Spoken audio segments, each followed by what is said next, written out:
लेकिन brigadier Ishfaq Gondal markhor को मेरा सलाम, क्योंकि उनको हटाया उनके ओहदे से इसलिए गया है कि वो अपना boss major general Faisal Naseer और डर्टी हैरी ये जो है उसके लिए ईरानी तेल की स्मगलिंग के अंदर ये मुबैना तौर के ऊपर इन्वॉल्व थे। और ये स्मगलिंग में जब जो है वो ब्रिगेडियर इशफाक गोंदल मदद नहीं कर रहे थे इनके स्मगलर्स की, इसलिए उनको ओहदे से हटा दिया गया। और जराए का ये भी दावा है, खामोश मुजाहिदों का, आईएसआई के अपने अफसरों का ये दावा है और मेरे पास इसके सबूत मौजूद है कि डर्टी हैरी जो है मेजर जनरल फैसल नसीर हर माह ईरानी तेल की स्मगलिंग से करोड़ों रुपया भत्ता कमाता है। फिर सवाल यह कि क्या आर्मी चीफ इसके ऊपर कोई एक्शन लेंगे, क्योंकि डर्टी हैरी के ऊपर अभी ये एक फैक्ट है अजीजा नेमन माफी चाहता हूं, ये एक फैक्ट है कि डर्टी हैरी के ऊपर एनसीपी गाड़ियां स्मगल करने का जो है वो मुकदमा चल रहा था। जनरल बाजवा ने अपने ससुर के कहने के ऊपर या जिसके भी कहने के ऊपर इसको उस मुकदमे को मुकदमा मैं कह रहा हूं कोर्ट ऑफ इंक्वायरी चल रही थी, उस कोर्ट ऑफ इंक्वायरी को साइडलाइन करके उसको फिर भी प्रमोट किया मेजर जनरल, और उसको डीजीसी लगा दिया, जनरल काशिफ नजीर को सैक करके उसको लगा दिया, क्योंकि जनरल काशिफ नजीर से खुश नहीं थे। और जो लोग कहते हैं ना चवले मारते हैं कि तुम्हारी कौन सी खबर होती है, तो ये मैं आपको 1.5 महीने पहले बता चुका था कि जनरल काशिफ नजीर से खुश नहीं है, उसकी रिप्लेसमेंट ढूंढ रहे हैं। महीना 1.5 इसको प्रमोट करने में लगा और इसको रिप्लेस करके लगा दिया। अभी ये डर्टी हैरी जो है इसको बाजवा लगवा दिया, बाजवे की बाकियात है। अरशद शरीफ के कत्ल के मुकदमे में भी इसका नाम है, इमरान खान पे कत्लाना हमले में भी इसका नाम है, पूरा पाकिस्तान इसका नाम लेता है, आजम खान स्वाति साहब ने भी इसका नाम लिया, लेकिन ये अपने ओहदे के ऊपर बिल्कुल कायम है। और इसके सेक्टर कमांडर्स जितने भी हराम के सेक्टर कमांडर हराम खोर हैं वो भी अपनी जगह पे बैठे हुए हैं, इस्लामाबाद में बैठे हुए हैं, लाहौर में बैठा हुआ है, कराची में बैठा हुआ है। मारखोर एक ही था, बाकी हराम खोर है। वो बलोचिस्तान में था, उसको ओहदे से हटा दिया गया क्योंकि वो इसकी ये काम नहीं कर रहा था। पहले एनसीपी गाड़ियों के स्मगलिंग का मुकदमा इसके ऊपर चल रहा है, और जो बलोचिस्तान में जो भी बंदा है ना, फौजी छोड़ो, किसी आम बंदे से पूछ लो, वो भी आपको बताएगा कि यार ये यही काम करते हैं। यहाँ पे 3 तरह के अफसर होते हैं एफसी और आईएसआई के अंदर। एक वो जो अपना 2 साल खामोशी से जानते बूझते हुए भी इज्जत गुजारते हैं कि यार हम मारे ना जाए, चुप करके अपना टाइम साल 2 साल निकालते हैं, उधर से चुप के निकल जाते हैं, ठीक है, बड़ी तादाद ये है। दूसरी तादाद ये है जो दोनों हाथों से माल समेटती है डर्टी हैरी की तरह की, और माल समेटने पे इंक्वायरी वगैरह हो भी जाए तो ऊपर भी हिस्सा देते हैं डर्टी हैरी की तरह। जब ऊपर हिस्सा दे रहे होते हैं तो बच जाते हैं, कोर्ट ऑफ इंक्वायरी होती रहती है, जिस तरह पुलिस के अफसरान है बच जाते हैं। और बिल्कुल आप समझे कि पंजाब पुलिस, बलूचिस्तान पुलिस वही वाला खाता हो गया एफसी वालों का, वो बचते हैं और प्रमोट भी हो जाते हैं, जिस तरह डर्टी हैरी प्रमोट हो गया आगे जाके। और तीसरी किस्म होती है जो लड़ पड़ती है आगे से, जिस तरह ब्रिगेडियर साहब है, ब्रिगेडियर गोंदल है, ये सैक हो गए हैं क्योंकि कोयटा में बैठे थे, और जो पंजगूर जैसे इलाकों में बॉर्डर के ऊपर लड़ पड़ते हैं और अपने हक हलाल का रोटी खुद खाते हैं, नवाला खाते हैं, बच्चों को खिलाते हैं और उनसे लड़ जाते हैं। कर्नल जवाद खान शहीद जैसे मर्दान वाले, ठीक है, वो लोग शहीद हो जाते हैं, ठीक है, उनको मार दिया जाता है। बेताशा मिसालें हैं यहाँ पे, एग्जाम्पल बनाई जाती है उनके पीछे आने वालों के लिए कि खबरदार ये जो काम चल रहा है चुप करके चलने दो। मैं खुद तोरखम के ऊपर रहा हूं, मैं गवाह हूं कि सिर्फ आपको दफ्तर के अंदर बैठने का, बाहर ना निकले तो करोड़ों रुपया आपको दिया जाता है कि यार आप अपना काम ना करो, अंदर बैठे रहो। क्यों? क्योंकि आपका अफगान पाकिस्तान बेल्ट के ऊपर ईरान पाकिस्तान में स्मगलिंग हो रही है, नार्कोटिक स्मगलिंग हो रही है, फूड स्टफ जो है वो अफगानिस्तान के अंदर जा रहा है, ईरान से फिर आप यूरोप का रास्ते तक भी जाते हैं लोग, ड्रग स्मगलिंग होती है, आपका गोल्डन ट्रायंगल है।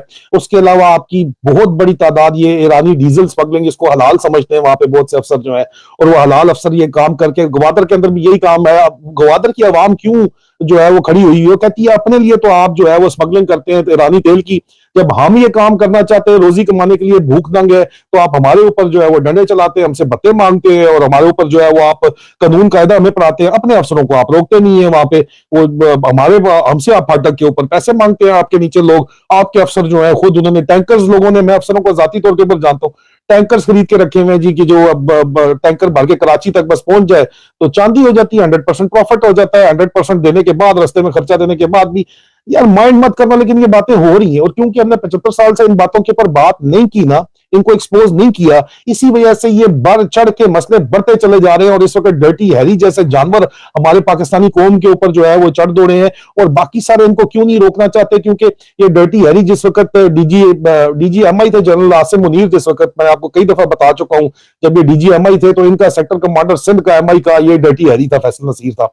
ये उनके साथ 1 to 1 हुआ है और ये उनको भी नहीं हटा रहे। तो सवाल ये है जनरल आसिम मुनीर से कि सर, नॉन कस्टम पेड गाड़ियों की इंक्वायरी इसके ऊपर पहले से चल रही थी, अरशद शरीफ के कत्ल का भी मुलजम ये है, इमरान खान पे कातलाना हमले का मुलजम ये है, आजम खान स्वाति का मुलजम ये है, बेतहाशा पाकिस्तानी में करप्शन का मुलजम ये है। अब ये इसने अपने सेक्टर कमांडर को सैक कर दिया और बजाय इसके मेरे खिलाफ प्रोपेगेंडा करने के, पहले भी मैं नाम आपके सामने रखता रहा हूं, बजाय आप उन लोगों को आप वो उसके ऊपर कोई एक्सप्लेनेशन देने के, आप नहीं ये झूठ बोल रहा है, ये हो ही नहीं सकता, ये इदारा बदनाम हो रहा है, और ऐसी की तैसी तुम्हारा इस चक्कर के अंदर इदारा बदनाम के चक्कर में मुल्क तबाह बर्बाद हो रहा है, मुल्क खत्म हो जाएगा भाई, फेडरेशन खत्म हो जाएगी। अगले सिर्फ इंतजार करें कि आपके एसेट्स किसी तरह सिक्योर करें, उसके बाद तोड़ देंगे आपको, क्योंकि आपके पास पैसा सिरे से खत्म है ही नहीं भाई। क्या बातें कर रहे हैं आप लोग, ऐसे चढ़े हुए हैं, और चेंज आप करना ही नहीं चाहते। जो चेंज करता है फौज के अंदर, उसके अंदर उसके खिलाफ आप गैंगअप हो जाते हैं। और डीजीआईएसपीआर चेंज करना चाहता है, उसके खिलाफ आप गैंगअप हो गए सारे के सारे। इधर आर्मी चीफ अगर चेंज यहां पे चेंज करना चाहता है, आप सारे के सारे गैंगअप हो जाते हैं, क्योंकि 2-3 प्लाट 20 प्लाट मिले 50-50 करोड़ का एक प्लाट है ਤੁਹਾਡਾ, ठीक है, तुसी प्लाटों के चक्कर खसी हो गए। अल्लाह माफ करे यार, बातों मसले पर आप कहते हैं कि क्यों बंदे करें, और आप बाकी सारे के सारे अफसरान, आपके पाक जवान और अफसरान जो है वो कुर्बानियां दे रहे हैं। आप तो लेफ्टिनेंट कर्नल, आप तो फुल कर्नल बेचारे, पूरी फौज यही होती है ना, वो आपने रगड़े लाइन के ऊपर लगाए हुए, इस्तेमाल करने के ऊपर लगाए हुए हैं।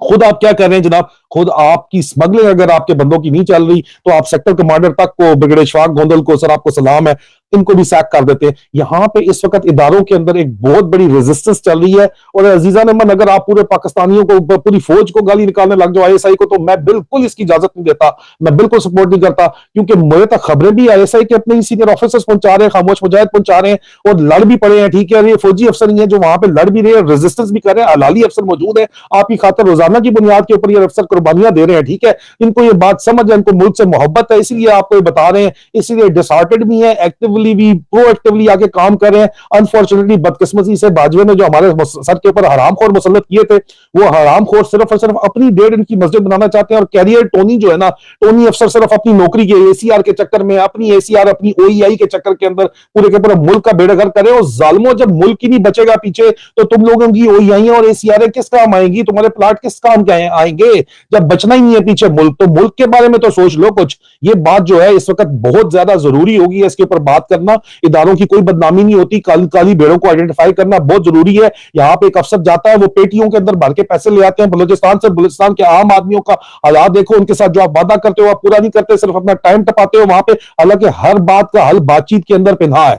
आप उनसे बात करें, वो आपकी बात सुनेंगे। आप क्यों, आपको सोचना पड़ेगा कि आपके यंग ऑफिसर्स क्यों आप ही के खिलाफ हो जाते हैं और आपके खिलाफ जाके लड़ना शुरू कर देते हैं। कौन है 313 बदरी ब्रिगेड का कमांडर बाय द वे? क्या वो पीएमए का पास आउट ऑफिसर नहीं है?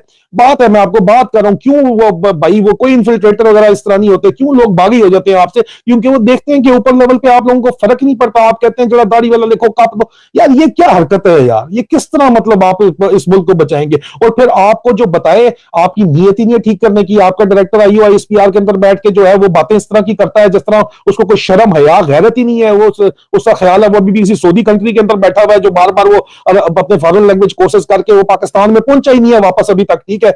और वो कहता है नहीं जी, जूम में नहीं आपकी गुफ्तगू है, आप अंदर खाते जो है वो काउंटर करना चाहते हैं हर चीज को, आप एक्सेप्ट करते ही नहीं है क्रिटिसिज्म को, पॉजिटिव क्रिटिसिज्म को। आप मामलात को ठीक करना ही नहीं चाहते, आप सिर्फ अपना काउंटर आर्गुमेंट देना चाहते हैं। आप लोगों को डिसइंफॉर्मेशन ऑपरेशन के जरिए, डिसइंफॉर्मेशन फैला के, झूठ के जरिए जो वॉइस ऑफ डिसेंट है उसको दबाना चाहते हैं, झूठ बोलना चाहते हैं सिर्फ। इस तरह मुल्क तो ठीक नहीं होगा, मुल्क तो बर्बादी की तरफ जाएगा। जो इस वक्त जा रहा है आपके सामने, मुल्क तबाही और बर्बादी की तरफ जा रहा है। आपका हाईएस्ट ऑफिसर जो है, और मैं कहता हूं जनरल आसिम मुनीर अभी तक इसको अगर नहीं संभाल पाए, एक डर्टी हैरी को काबू नहीं कर पाए, जिसके ऊपर चार्जशीट पे चार्जशीट है, और तुम चार्जशीट का जवाब दो ना। तुम मुझे सिर्फ एक दफा जवाब दो, क्या इसके ऊपर एनसीपी गाड़ियां स्मगलिंग करने की कोर्ट ऑफ इंक्वायरी नहीं चल रही थी जब इसको प्रमोट किया है? तो क्या ये वहां पे स्मगलिंग के अंदर इन्वॉल्व नहीं है बलूचिस्तान में? इस बात का जवाब नहीं देंगे, कहेंगे ओ अब्दुल राजा पागल है, हैदर मेहदी पागल है, मोहित पीरजादा पागल है, जो भी कहो वो सारा पागल है यार। बस तुम ही एक सियाने हो, सियाने कहाँ हो जो गूं खा रहा है? तुम ही लोग सब कुछ तुमको पता है बस, ठीक है। बाकी सारा प्रोपेगेंडा है जो तुम लोगों को बता रहा है कि अल्लाह के वास्ते राइटिंग ऑन द वॉल देखो। राइटिंग ऑन द वॉल ये है कि ये मुल्क तबाह बर्बाद हो रहा है सिर्फ इसलिए कि आपके चंद लोग जो है वो करोड़ों रुपए के भत्ते खा रहे हैं, और जो हलाली लोग हैं उनको सजा दी जा रही है। कर्नल आबिद और कर्नल वसीम को कराची में सजा दी गई, ब्रिगेडियर गोंदल को बलूचिस्तान में सजा दी गई, उनकी ईमानदारी की ठीक है, तो ये लोग भी तो इसी फौज का हिस्सा है यार, पूरी फौज को आप नहीं बुरा कह सकते। आपकी फौज जो है वो 80-85% जो है 90% पाकिस्तानी कौम के साथ खड़ी हुई है। Please try to understand this, ठीक है, और प्लीज सपोर्ट देम, ठीक है। जो उनकी जंग है यहाँ पे हरामखोरों और मारखोरों की जो जंग है, उसमें मारखोरों को सपोर्ट करें, क्योंकि अगर मारखोर खुदा ना खास्ता हार गए तो ये मुल्क नहीं बचना। प्लीज ट्राई टू अंडरस्टैंड, ये मुल्क नहीं बचना।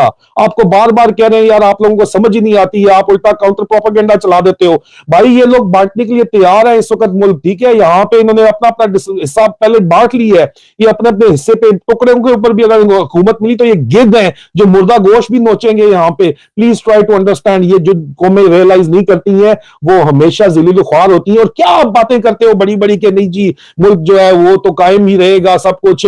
आधा मुल्क आप गवा बैठे हो पहले ही यार, आधा मुल्क आपकी पॉलिसीज की वजह से गवाया। ठीक है, दरमियान में दुश्मन मुल्क था, जो बाकी बचा उसको तो खुदा का वास्ता है बचा लो। ये जो तुम्हारी पॉलिसीज चल रही है इसके तहत ये नहीं बचेगा। हमें फिक्र है, सिर्फ अपने मुल्क की फिक्र है, इसलिए आप लोगों को बात करते हैं, आप लोगों को बताते हैं कि ये सब कुछ चल रहा है। खुदा का वास्ता है कि अपने मामलात को सॉर्ट आउट कर लें। एक मेजर जनरल की क्या औकात है कि उसको जो है आपने सर पे चढ़ा लिया है। कभी हसन नसार आके उसकी गवाहियां दे रहा होता है, कभी कोई और आके मुबशर बुलडॉग उसकी गवाहियां दे रहा होता है, आके अंदर अपने गिरबान में जानते ही नहीं है। इतनी बड़ी क्या वो ब्रिगेडियर है एक जो वहां पे बैठा हुआ है, उसका भी मैं कट्टा चट्टा एक दफा खोल चुका हूं। मिस्टर एक्स जो बैठा हुआ है राशिद नसीर, उसको कौन से ऐसे सुरखाब के पर लगे हुए हैं कि उसके ऊपर बात नहीं की जा सकती। ये क्या आईएसआई इंटरनल विंग का पाकिस्तान में सियासी इंजीनियरिंग के अंदर ताल्लुक नहीं रहा, हिस्ट्री मौजूद नहीं है, इसमें क्यों नहीं बात की जा सकती। ये जो स्मगलिंग बलूचिस्तान के अंदर अफसरान करते हैं, इसमें क्यों नहीं बात की जा सकती, क्योंकि उसकी वजह से बलूचिस्तान के लोग जो है वो एहसास महरूमी का शिकार है। वो देखते हैं आप लोगों को,